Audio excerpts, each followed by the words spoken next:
It's so great to be here, and thank you everyone for joining us. I've been really looking forward to this session. As mentioned, my name is Jason Serrato. I'm the Vice President of Market Strategy for Eightfold. I've been in the HR and HR tech space for over 20 years in a variety of roles. I've been a former talent executive. I've been a former industry analyst. I've been a former Eightfold customer and now have joined the Eightfold team leading market strategy. So I love the topic of talent technology and the future of work. So I've really been looking forward to this session, and I'm so excited to talk about the 2024 Deloitte Human Capital Trends Report with Sue Cantrell. As I've been reading through this year's report, there are so many intriguing topics that are very much aligned with what we are working on here at Eightfold. And as I've been traveling around the country, taking part in conferences and executive roundtables, I think there are a ton of findings in the research that are top of mind for HR leaders and the attendees joining us for today. So without further ado, I'd like to introduce Sue Cantrell from Deloitte, and welcome, Sue. Thanks so much, Jason. Thrilled to be here. And yes, a quick introduction to myself. I lead thought leadership, which is what we call eminence at Deloitte. So I have 25 years of experience in workforce and talent consulting.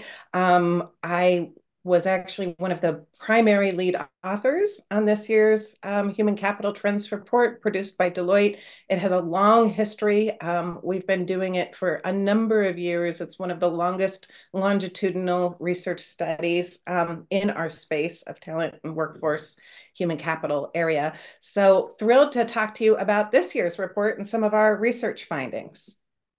I have several of the previous years saved on my desktop and refer to them often throughout the year. So excited to look at this year's report. So good to hear, Jason. So this year's report we call Thriving Beyond Boundaries, Human Performance in a Boundaryless World. And we hope this will kind of come to life for you as we walk through the content today. And I'm going to start with this idea of boundaryless. We actually introduced this concept last year. And when we think about it, the world of work is becoming increasingly boundaryless, right? Work is no longer defined solely by jobs. The workplace is no longer a specific place. Many workers are no longer traditional employees. And this has just accelerated over the past year as Gen AI has really come onto the scene in an incredible way. So as we dug into the research into how work is becoming boundaryless, it became clear through the research that the human element is increasingly important. And this thread of human performance kind of runs throughout all of our trends this year. But the issue is that the old thinking and kind of traditional mindsets and what we call proxies are getting in the way of unlocking human performance. And proxies served as kind of imperfect placeholders for what should truly be measured. They were put in place for a simpler world, right? So when you think about it, we have some proxies here on our page. The notion of the employee, that used to capture the singular notion of full-time staff, who our workers were. But today we have a full ecosystem of workers that create value for our organization, contractors, workers from our partners, even AI as a worker, right? The job, we tend to think of that as equated with work. It documents a set of repeatable functional tasks, but it really doesn't account for all the dynamism of work today. And sometimes, based on our research, work is often performed outside of traditional job boundaries, as we see Eightfold is enabling as an example. This notion of culture there on the left, we tend to think of culture as a monolithic, one size fits all corporate culture as the way organizations should operate. But increasingly in this world where agility is valued more than stability, organizations are made up of an abundance of microcultures. It's one of our trends, and we see that as a positive thing. Employee engagement, right? That is typically been used to evaluate the relationship between organizations and workers. But maybe what we should be measuring is trust, because when we think about engagement, it measures how much discretionary effort workers are willing to expend for their organization's benefit. But whether or not it helps workers is a little bit less clear. Productivity, right? We measure worker activity, revenues per employee, activity, how many hours are you working? but that doesn't fully account for outcomes, right? The business outcomes and the human outcomes that you want to drive. So we think these proxies of the past are kind of holding us back to creating new value in a boundaryless world. A little bit about our research that went into our trends this year. We had 14,000 respondents. This year we did something a little differently. We surveyed both workers and executives separately to really get at the perceptions and the differences among them. 95 countries across all different regions and industries. So quite a substantial research study. And again, what we found was that human factor is the key to making real progress. So one of the most interesting things we found in our study is what we call the knowing versus doing gap. So what we found is to make progress, knowing isn't the barrier, right? So here on the slide, you can see 74% of respondents said they knew this year's trends were really important, very critically important. Where they get stuck is in the doing, right? Making real, actionable, tangible progress to unlocking human performance. So only 10% of respondents said they believe they're accomplishing great things to address these issues that the trends uncovers. So those who are able to bridge this gap between knowing and doing are more likely to produce better business and human outcomes. And really what we focused on throughout all the trends is how do you make that difference? What do you do tangibly speaking to do the trends? One of them is unlocking those proxies of the past. So I told you in the beginning, human performance kind of runs through as a major theme throughout all of our trends. What do we mean when we say this? The idea here is that typically in the past, you would see a focus on business outcomes or human outcomes, usually prioritized separately, usually business outcomes more than human outcomes. But the big difference here is that multiplication sign instead of the or. So we define it as human outcomes times business outcomes equals human performance. They're mutually reinforcing cycle, right? So when I say human outcomes, I mean things like better well-being, opportunities for development and advancement, skill development and employability, finding meaning in work, equity, all of those things that create value for humans as human beings. Business outcomes are the usual suspects. But what we found is that this is no longer optional to treat them separately because both together drive performance. We need to drive business and human outcomes together. And it's that multiplier effect that propels us. You can see here at the bottom of the slide that we also did some research that those that bridge that gap between knowing and doing are far more likely to drive both business outcomes and human outcomes. And I'm going to turn it over to Jason and see. I think that this notion of human performance really resonates with what Eightfold does and many of its solutions. Yeah. I mean, it's very intriguing and mirrors a lot of the work that we're doing because a lot of organizations are looking at tools like talent intelligence, especially aligned with the conversations around becoming a skills-based organization. But what does a skills-based organization mean? It means starting to look at this shift from organizing around the job to kind of balancing the view to putting an increased emphasis around the talent. And if you can click forward, Sue, you'll see we've done a lot of work historically around organizing with skills mapped to jobs. And yes, you need that for how you organize and you report and how you audit. But increasingly in today's world, as we start to decouple how work gets done and how work is organized, and especially with the rapid pace of transformation with things like generative AI, work is increasingly transforming, and you need to use tools like AI to understand how skills are changing and evolving. So tools like talent intelligence and especially a platform like Eightfold are helping organizations map skills to people in the context of work that then can inform how those skills are updating and being mapped to jobs. And for us, we feel you kind of need both of these tools working together in a complementary nature to see the full picture, right? And if you think about it, when you put job titles and job descriptions together, they've always been a reflection or a summary of skills, right? But that's always been somewhat of a lagging measure. And when you're looking at talent profiles and the work that people are doing in real time, that is more of a leading measure. But in today's world, especially with all of the new skills that are emerging and how our work is changing so rapidly, that lag is getting broader faster. So the use of AI and skills and talent intelligence is helping organizations keep pace with understanding the world around them in real time to then kind of embrace this chaos of how do I plan for tomorrow while still operating for today?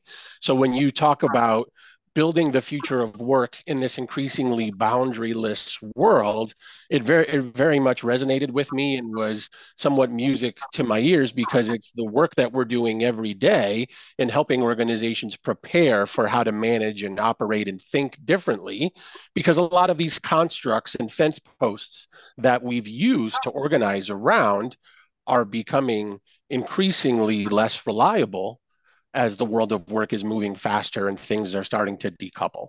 So that's why I was looking so forward to having this session and talking with you. And when I saw the research get published, I quickly downloaded a copy and started reading through it because it resonated with me because it aligns very much with a lot of the work that we're doing. If you could advance to the next slide. I also think it speaks to a lot of how our tool is built. So you talked about this mutually beneficial relationship of benefiting the employee and the organization at the same time. And there's this hot discussion of talent intelligence in the HR space and in the HR technology world. And what does it mean and what does it do? And one of the phrases that often comes up is talent intelligence is often seen as a win-win for the participants in an organization. And that's because what it helps is it helps this understanding of talent in the context of work, but it also helps for the users, whether it be an applicant, a candidate, an employee, a manager, an HR partner, but it also helps the organization, the enterprise, the leaders, the talent planners, and the people kind of looking down on the data in the organization.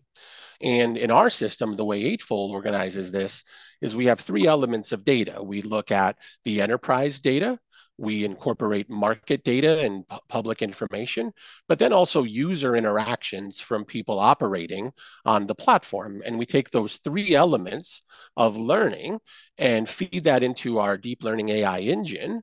And on the other side of that, you have benefits for how this provides intelligence for the individual, whether it be AI matching for an improved candidate experience or career development with career pathing and guidance or upskilling or mentor matching, but also organizational intelligence around career pathing or skills-based planning or talent marketplaces or succession planning that gets deeper in the organization and isn't just for the top 200 or managers and above.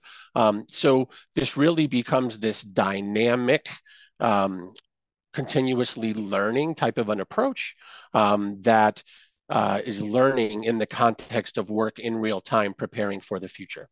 So as I was looking over the report and talking about some and learning about some of these trends, it was really exciting to see how this aligns with a lot of what we're working on and a lot of what some of the customers using Eightfold are benefiting from. Great examples, Jason, of both like boundaryless in play in real time and this dynamism of work, right?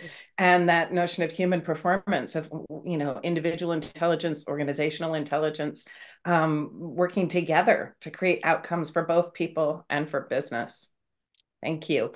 So I thought I'd do a quick overview of this year's Deloitte human capital trends, and then we're going to zero in on a couple for today. So introducing our trends here. Our first trend is set over to the left. It's called human sustainability because it's one of the trends that zeroes in on that human outcomes lens. It really sets the stage, one of our anchor trends for human performance. So, what do we mean by human sustainability? Basically, it's the ability to create value for people that an organization interacts with or touches um, as human beings. And that's very different than value for people as employees or as workers, right? So some examples would be leaving them with greater health and well-being as a result of your interactions. Something Eightfold does very well, leaving them with stronger skills, helping them learn, helping them develop, which can lead to better, good jobs, better employability, keeping on top of all of those fast-moving skill changes, opportunities for advancement, progress toward equity, increased belonging, heightened sense of purpose and ability to have meaning.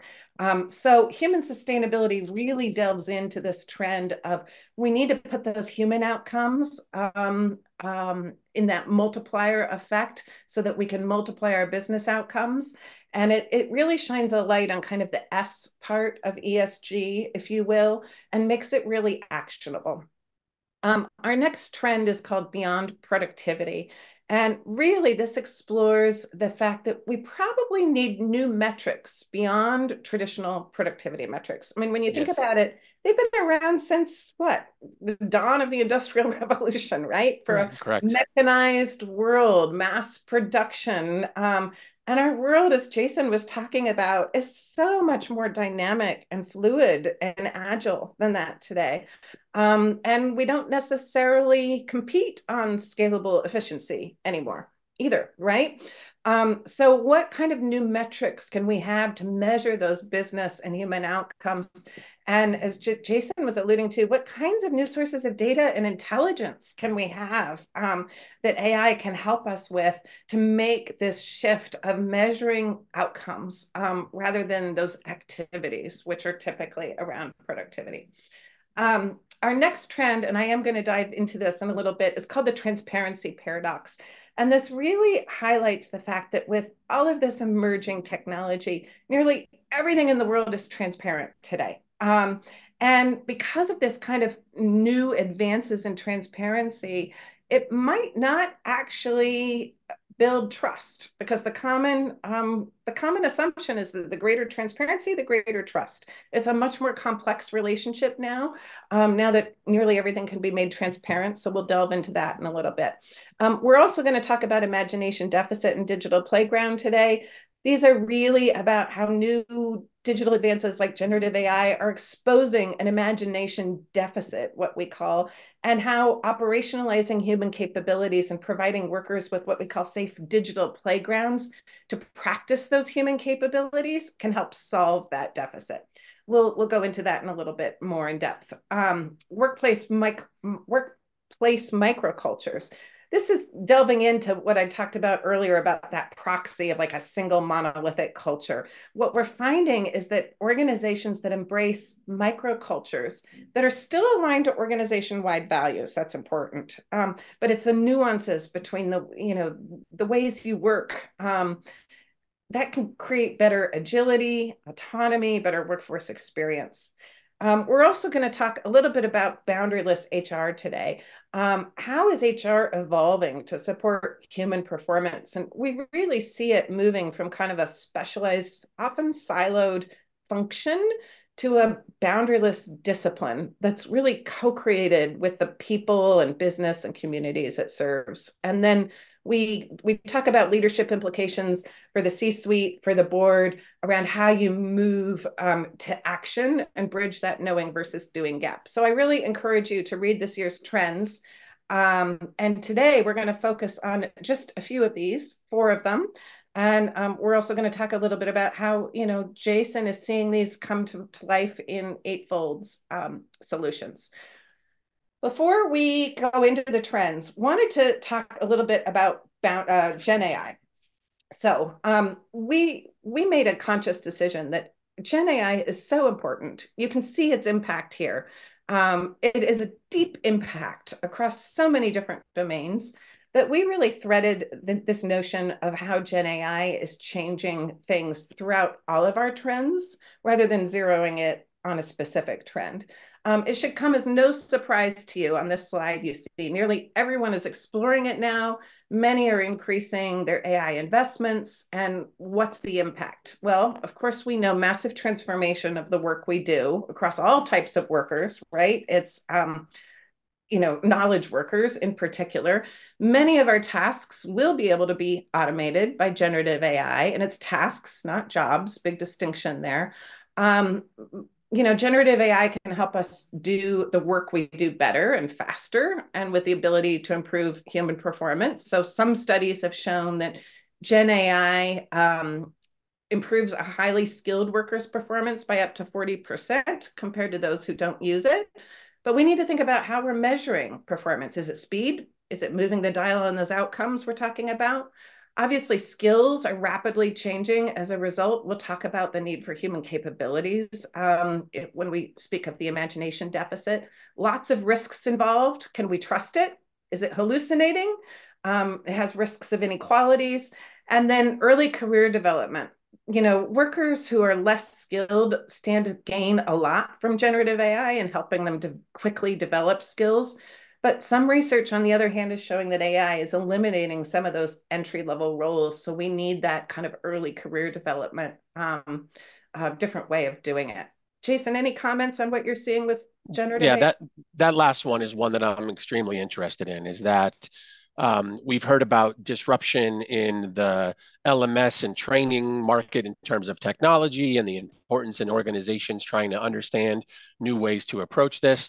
And I think part of this is because a lot of the on-the-job training that organizations used to rely on, Yeah, those positions are getting fewer and far between, but also a lot of the tasks that people used to be able to do to kind of learn in the moment on the job are the tasks that are increasingly being automated, right? yep. So we need to get creative and figure out new ways to coach and train and teach people to ramp them up into what those new roles of the future are, because in many cases, the entry point for where people will be joining the workforce is much more advanced than it may have been before. Absolutely. Could not agree more. Okay.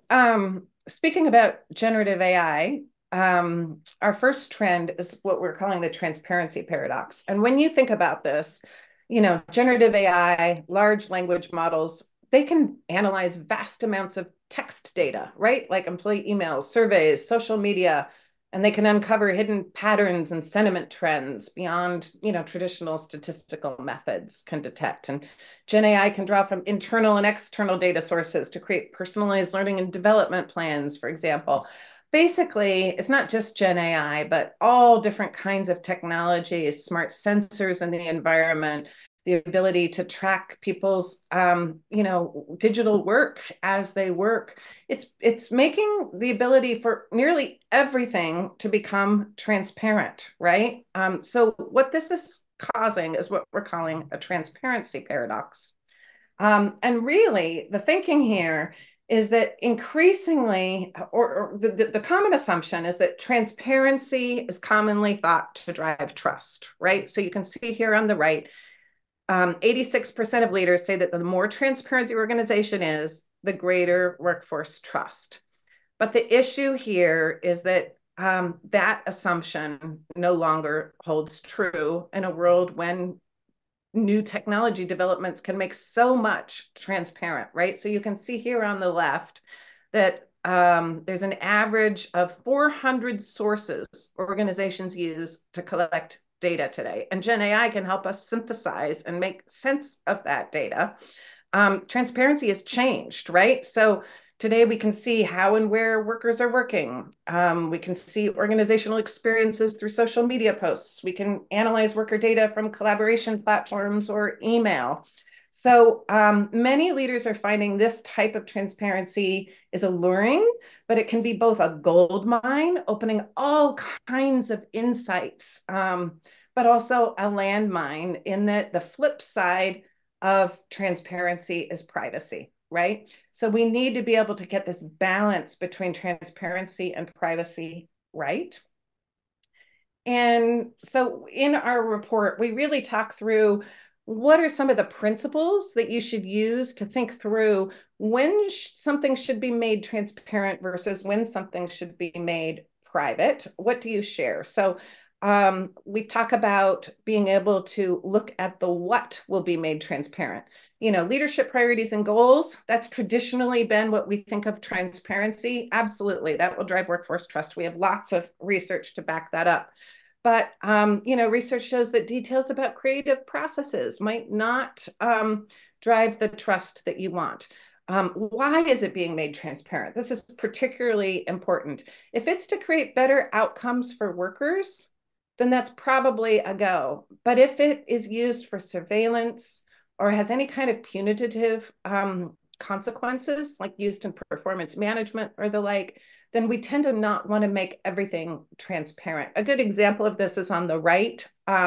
There's a British multinational retail distribution center, and they basically had cameras in the distribution center, and then they had AI track the movement of workers on the floor in relationship with equipment, and it identified unsafe events, and that resulted in 80% reduction in safety incidents in the first 3 months. That was done with the why of creating better outcomes for workers. And it had nothing to do with surveillance. We have all kinds of principles for responsibility, like opt in, let people decide if they want their data to be transparent. Some data is more sensitive than others, right? So, data on people's emotions is much more sensitive than data on people's skills, as an example.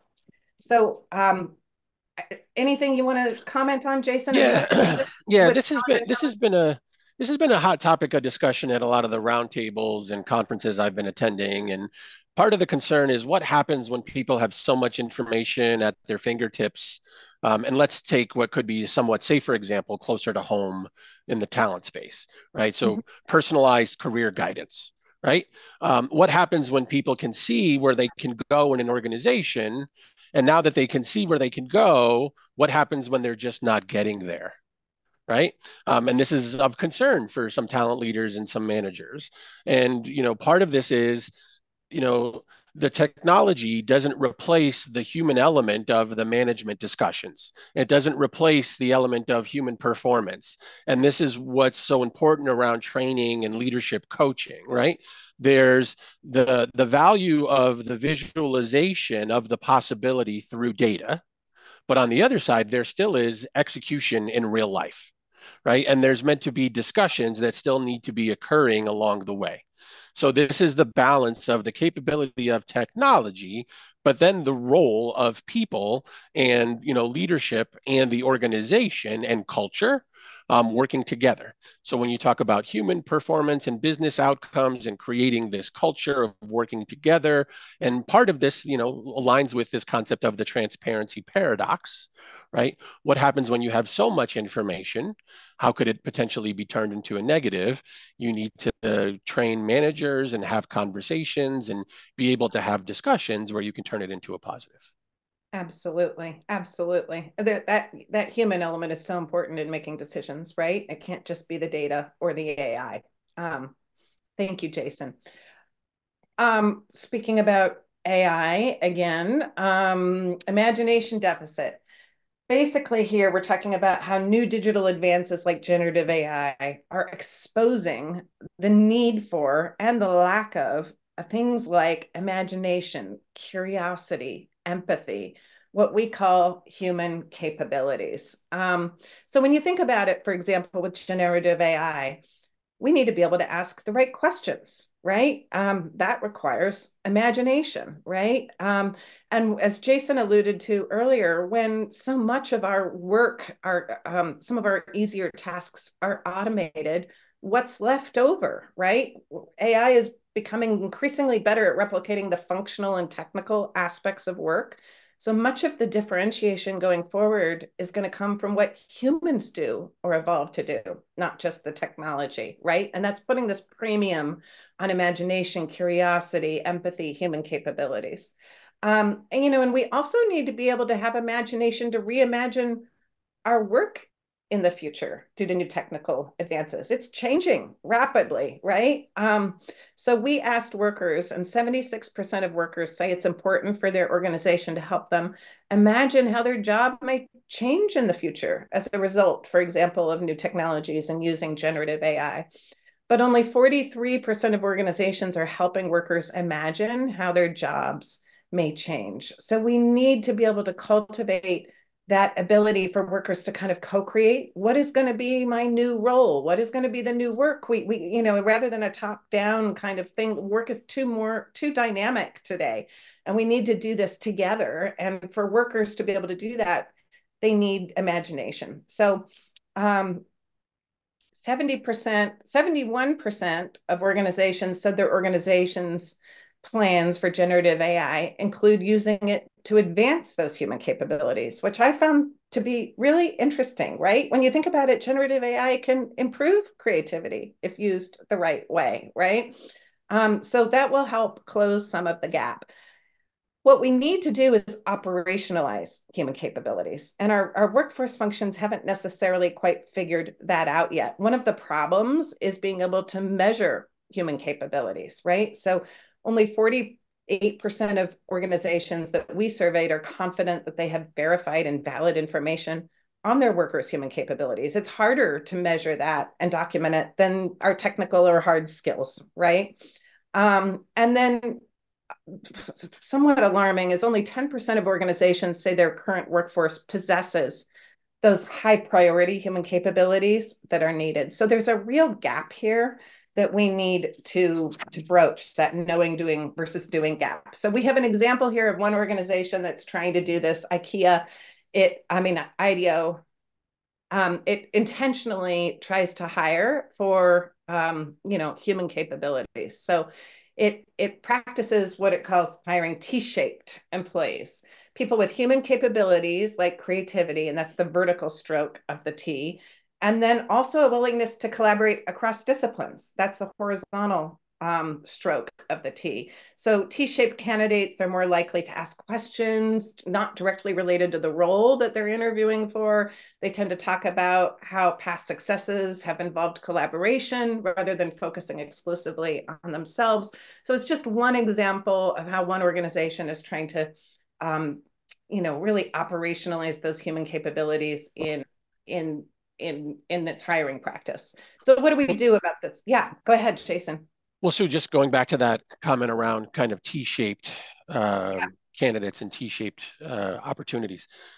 One of the debates that's been going on for the last few years, for a while now, is the impact of AI and generative AI and what jobs will be replaced, but also what jobs will be created.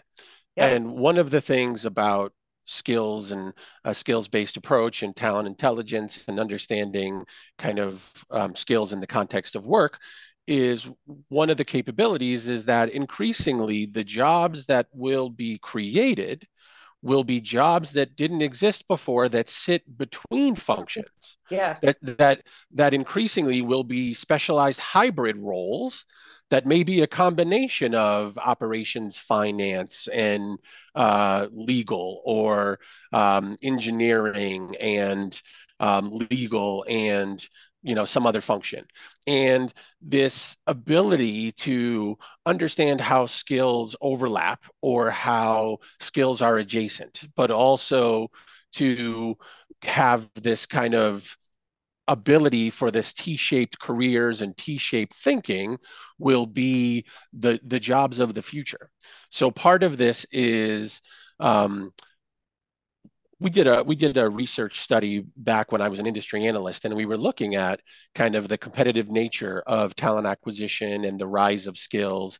And one of the things that we looked at was skills increasingly being added to job descriptions. Mm-hmm. And one of the things that we saw was year over year, there was a significant increase in the number of skills being listed in job descriptions. But as we were tracking the skills that were being added, they often were the skills that were declining and not the skills that were emerging, because people were looking at how the work had been done and not able to accurately, predict or plan for how the work was going to be done in the future. right? So they were hiring for, well, how have we done this? And they were listing skills. And when Yep. you looked at the skills, they were skills that were not likely to be needed 2 or 3 years down the road, right? So part of this is we're partnering with organizations that are using skills intelligence to start to foster and develop kind of portfolios and audiences of talent to say, we're not sure exactly what the roles of the future are yet, but we know we want to pay attention to and develop and nurture people with these skills. And as we start to understand who these people are and what skills we want to pay attention to that are emerging in our organizations, we can now, keep an eye on them as these roles start to surface, right? Because the world of work is changing so fast, and organizations are pivoting into new industries and new technologies are being created. This is some of the impact of what AI is surfacing, but also how the nature of work is changing.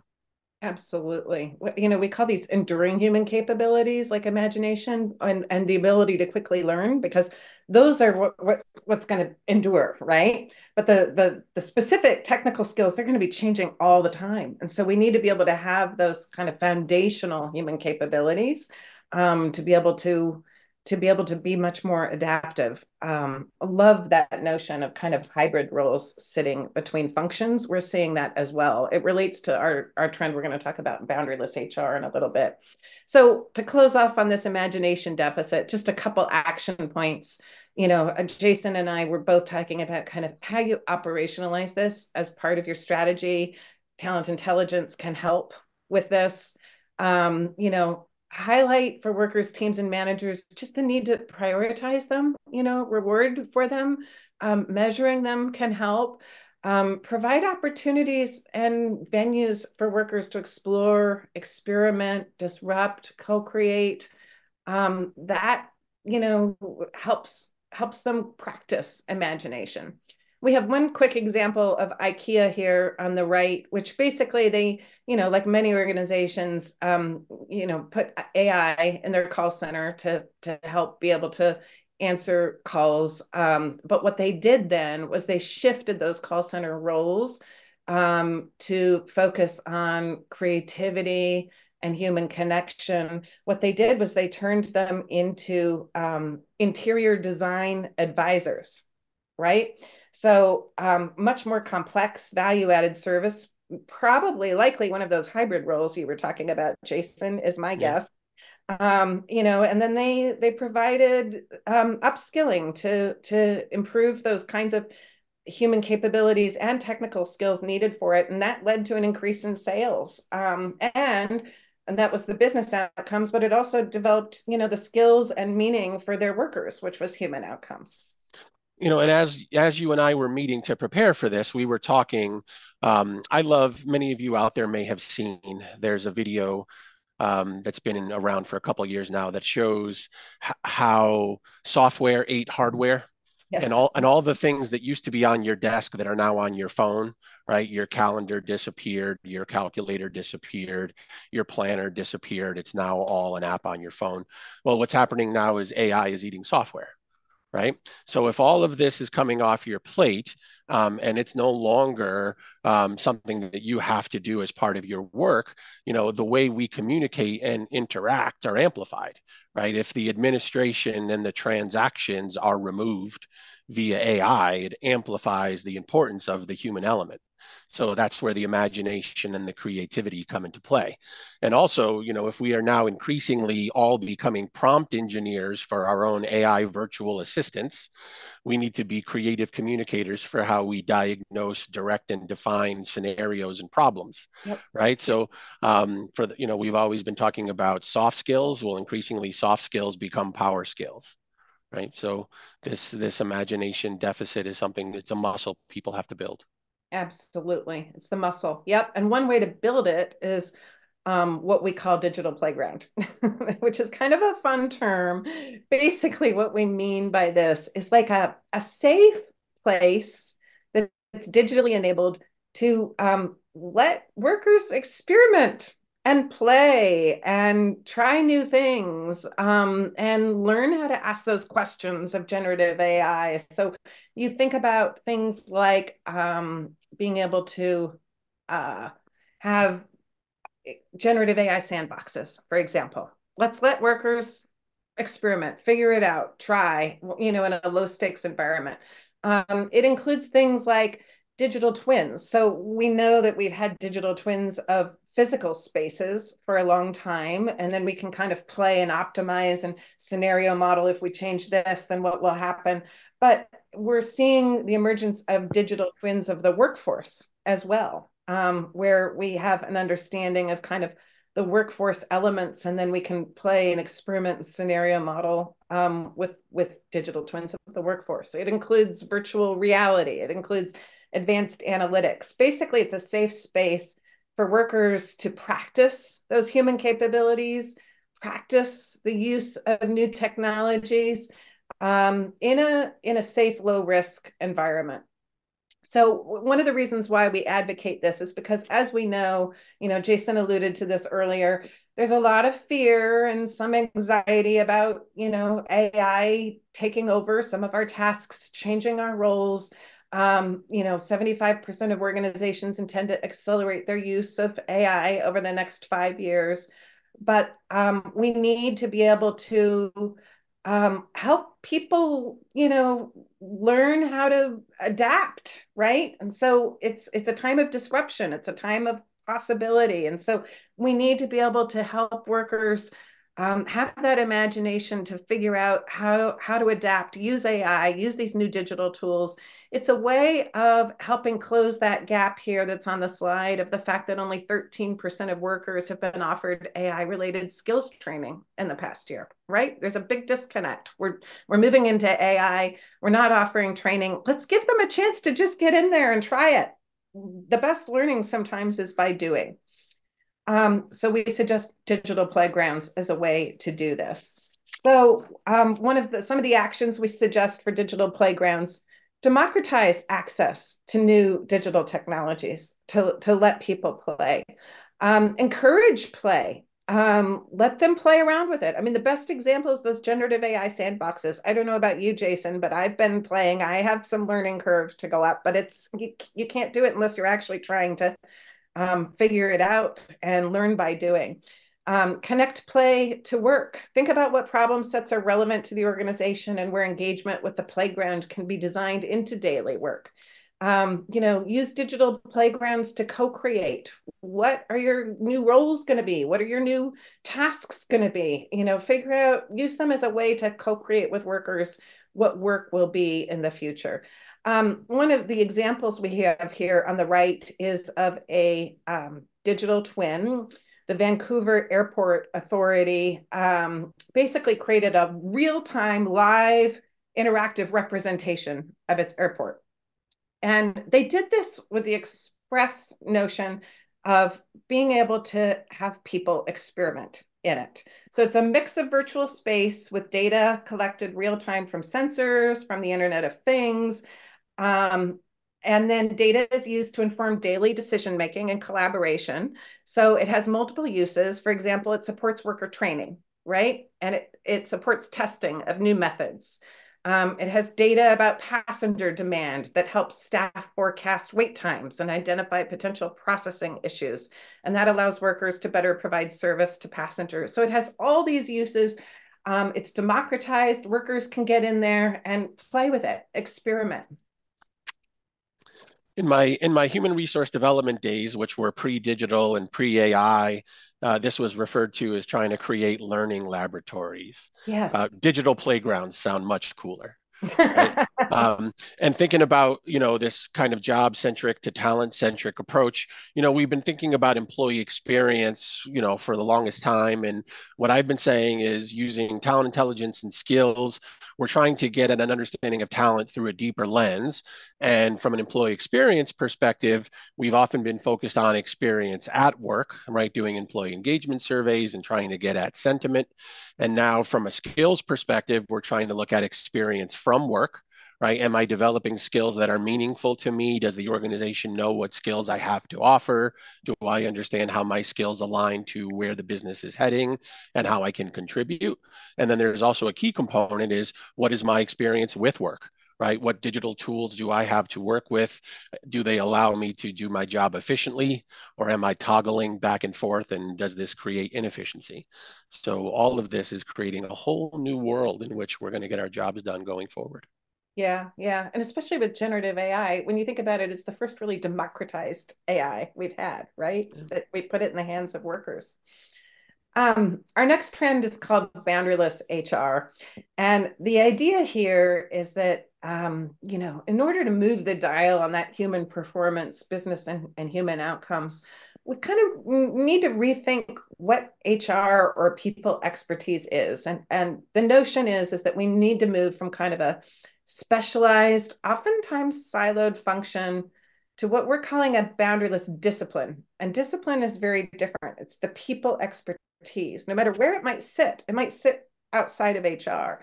Certainly, HR has it as well. That's co-created and integrated with the people, business, and community it serves. So when you think about it, HR as a function has made a lot of progress in the last 5 years around integrating within the HR function, right? We have the product operating model, we have more integrated centers of excellence. There's all kinds of operating models, basically with the intent of better integration internally within HR.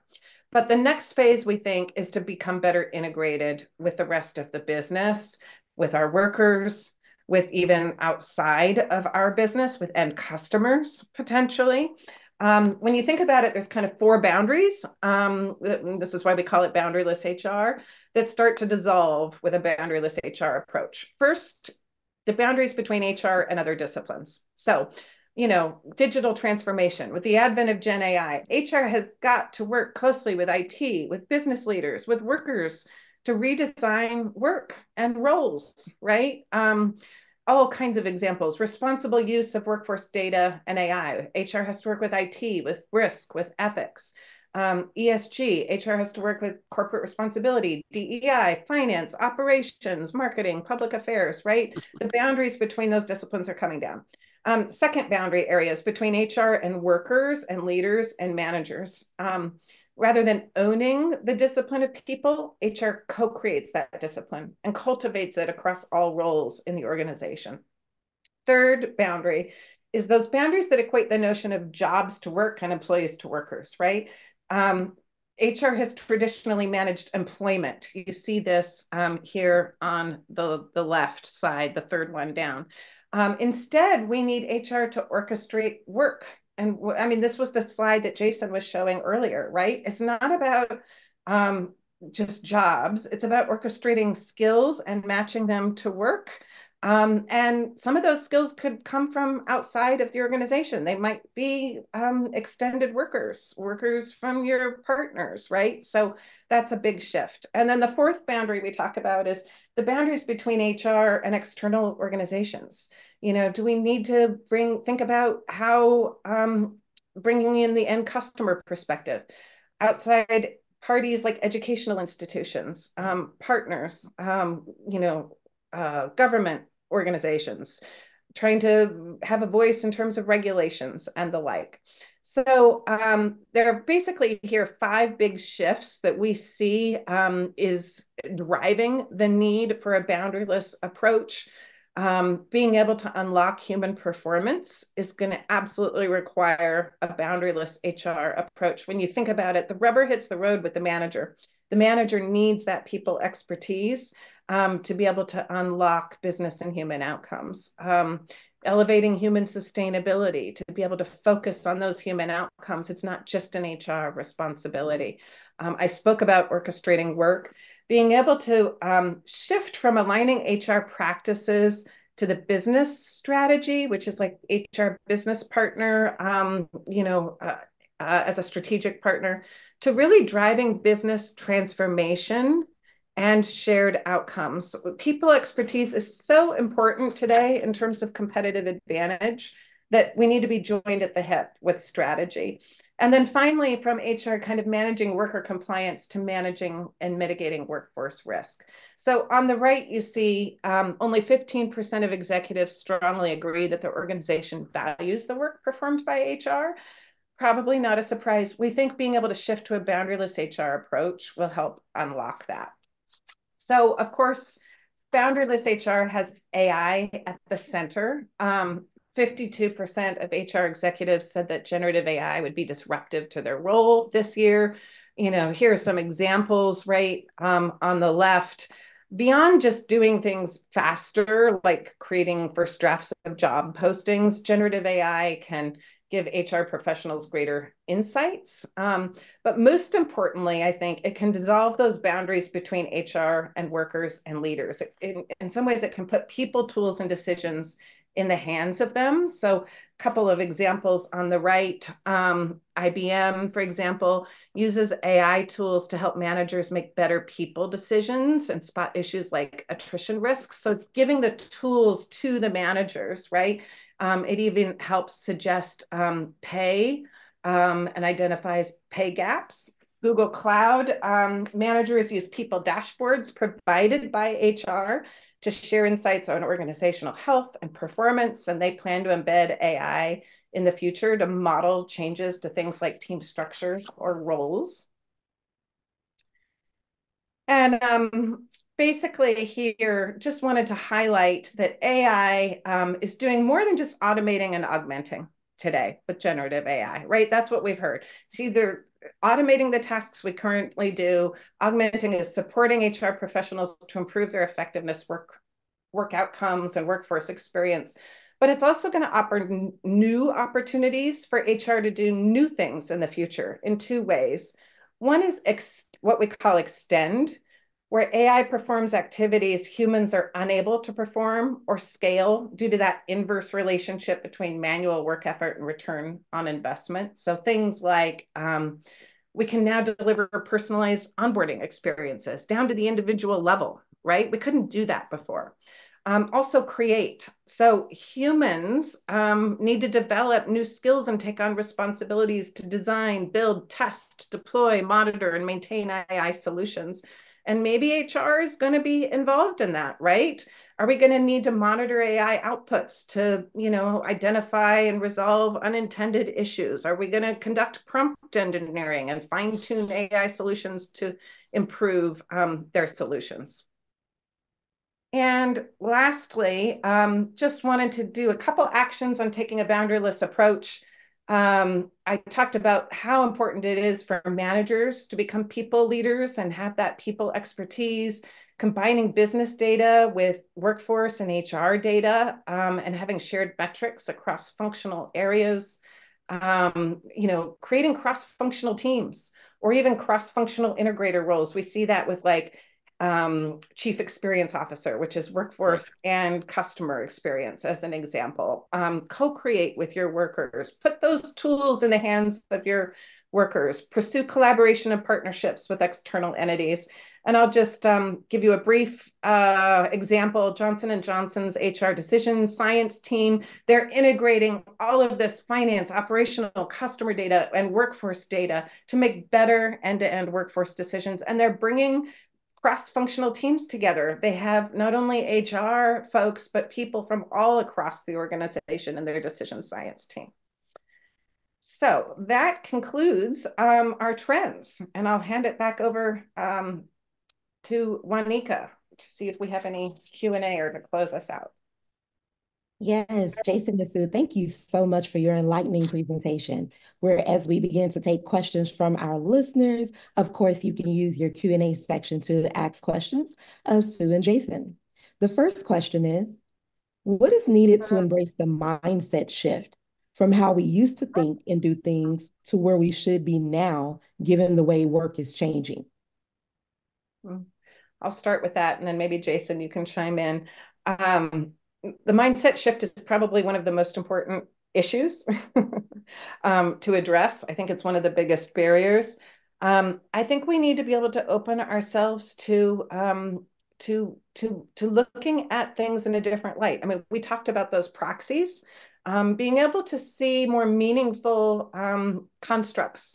So, not just the job, but skills, right? And then to be able to measure them. I think is really important to make it tangible rather than just a mindset shift. I think a big part of it is trying to determine what outcomes you're trying to drive and what problems you're ultimately trying to solve. But the other part about it is it needs to be a systemic approach, right? It's not just a tool, right? You have to address culture and you have to address policies and you have to address process. It's all on the table. Right. So, for example, we were having a conversation a week or so ago where the main focus was return to office. And I was saying, if you think this is just about return to office, that's only the tip of the iceberg. Everything we talked about today is happening whether you work in the office or you work remotely. The world of work is changing, right? So it's about policies and culture and technology, whether you're all sitting together in the same building or not. The world of work and the way we're going to work together and the tools we're going to work to get it done are drastically different than how we did this just a few years ago. And we need to kind of rethink how we think, operate, manage, and measure differently going Yeah. forward. What do you think are some of the pain points that might be addressed if we embrace this mindset shift?